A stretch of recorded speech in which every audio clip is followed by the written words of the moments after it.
These were essentially ticking time bombs on the side of the road across the state of Idaho from border to border. After 7 investigates uncovered potentially deadly guardrail end terminals on Idaho's roads, state transportation officials committed to inspecting them. We are fully on board. It is important that we're installing these correctly, that we are maintaining them correctly, and that we're keeping them up to standard like they were initially designed for.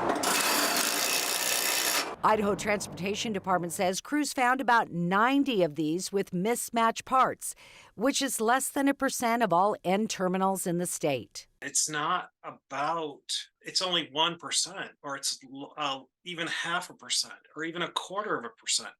For that one person who hits the guardrail, it's 100%. ITD says that possibility pushed them to start replacing all those dangerous guardrails. They tell our Morgan Romero it's to prevent a preventable tragedy on our roads. They serve as a barrier between life and death. But if installed or repaired improperly, guardrails have the potential to do the opposite. Such senseless death on our roadways is just so unnecessary. We first talked to Steve Eimers in February. I saw it again and again. I realized this is really severe. After he found dozens of dangerous, potentially deadly guardrail end terminals in Idaho. Dangerous because pieces were installed upside down and backwards, or the guardrail systems were made up of parts from different manufacturers.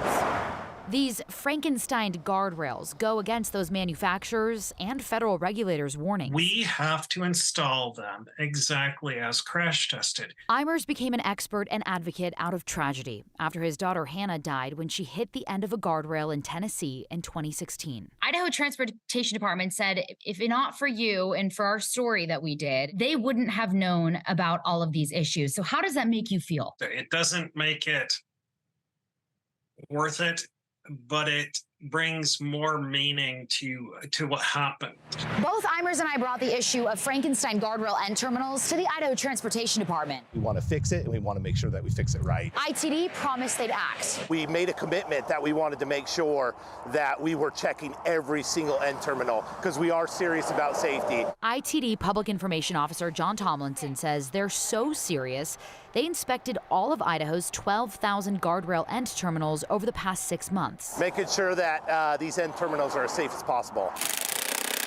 We've looked at them over on the computer, and then we've also done a visual inspection across the state. And he says they're repairing the dozens that need fixing. We found 87 of those that had mismatched parts or needed minor repairs. They found the most on Interstate 15, stretching from the Utah to Montana border.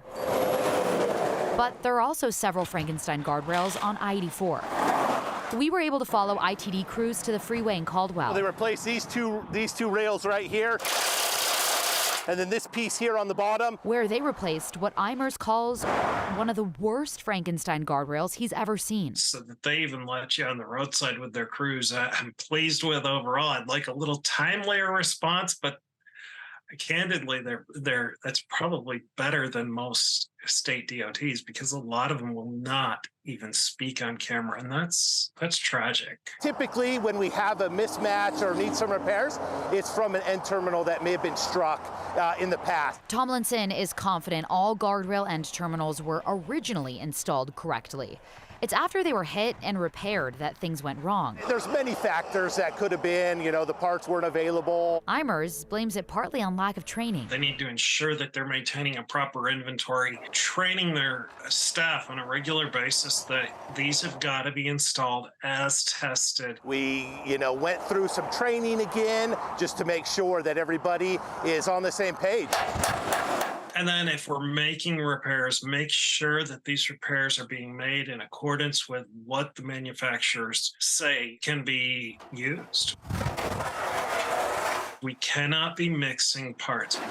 Eimers points out it's definitely not all on the backs of workers repairing guardrails. He's pressuring manufacturers to eliminate the possibility for mistakes. One of the things that I'm really pushing is with some of these manufacturers, we have to have conspicuous on-product labeling so that this isn't all just on ITD and this isn't all just on those doing the repairs or the installation.